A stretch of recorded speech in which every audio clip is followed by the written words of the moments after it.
This is New Amsterdam Vape, and in this video, I'd like to talk about cleaning your vape gear. Vape gear can require some maintenance to keep everything working properly.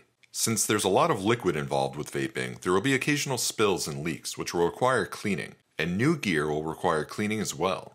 It's very important to clean any new gear that you get. New tanks and drippers can still have machine oil on them from the manufacturing process, which is something that you do not want to vape. There also may be small metal shavings left over from the machining process that need to be removed. Almost any new device can have machine oil and metal fragments, no matter who makes it, so you should always clean new gear before using it for the first time. There's a lot of different methods and materials that you can use to clean your gear. When I'm ready to clean new and used gear, I typically use a combination of the following. A bowl of warm water is a good start that most anyone will have access to. If you have an ultrasonic cleaner, it can be very helpful for cleaning a lot of gear efficiently. Rubbing alcohol does a great job of removing the machine oil from any new gear. Dish soap also works very well to remove the greasy machine oil and metal shavings.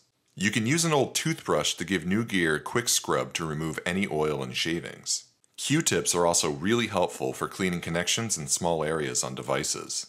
Using a warm water soak is the easiest method for cleaning gear. Just allow the atomizers to soak in warm water with some dish soap to help remove the machine oil and metal fragments. The soak alone won't remove everything, so alternate a few times between soaking the gear and rinsing in a sink with warm water. I also like to soak the atomizers in a separate bowl with rubbing alcohol for a few minutes to help remove the machine oil. When rinsing your gear after soaking, you can use an old toothbrush to gently scrub out any machine oil and metal shavings. Rinsing alone can remove a lot, but scrubbing does a really good job at removing everything. If you're scrubbing brand new gear, scrub it gently so you don't scratch the finish. An ultrasonic cleaner will use small pulses that'll help shake off any metal shavings. If you have one of these available, you can use it instead of soaking it in a bowl. I like to use the cleaner with warm water and a little dish soap to help get everything off. You can see that the ultrasonic cleaner pulses gently and shakes off any small metal shavings that may be on the gear. I typically like to use the ultrasonic cleaner for up to a half hour, rinsing occasionally to get everything off. It's also important to clean your devices regularly.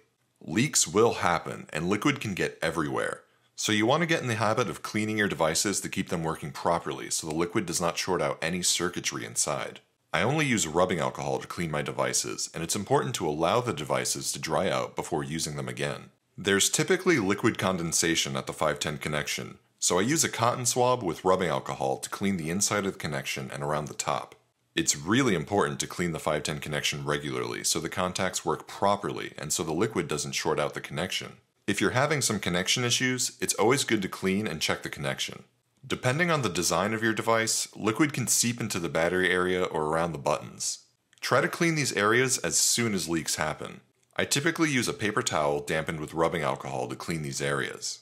Use a cotton swab with rubbing alcohol to clean the battery contacts if any liquid gets into that area. Make sure the batteries are dry and that they didn't come into contact with the liquid. Clean around the buttons and any other areas on the device with rubbing alcohol. It's good to do this at least once or twice a month to prevent any dirt or liquid from building up in the buttons.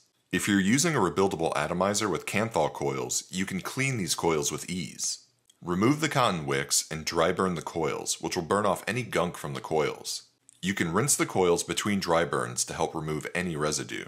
First, dry burn the coils at a low wattage to help burn off some of the gunk. Do not fire the atomizer while rinsing with water, and be careful not to get any water on your devices or anywhere else while rinsing.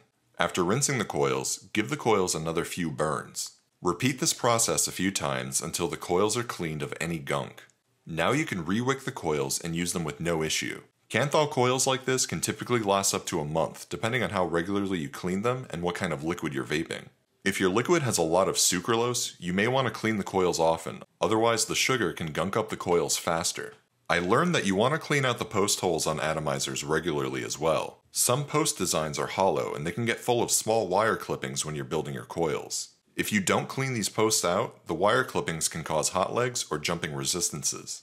Also be sure to clean your drip tips as often as possible. Gunk can build up on a drip tip and inside as well, which can affect the flavor. Drip tips can be cleaned easily with warm water and a quick wipe with a paper towel or rag. If you're finding your flavor is off, you may want to clean the entire tank if you've been using it for a long period of time without cleaning. Cleaning your vape gear is a simple but necessary step to maintaining your gear to keep it in good working order and to use it safely.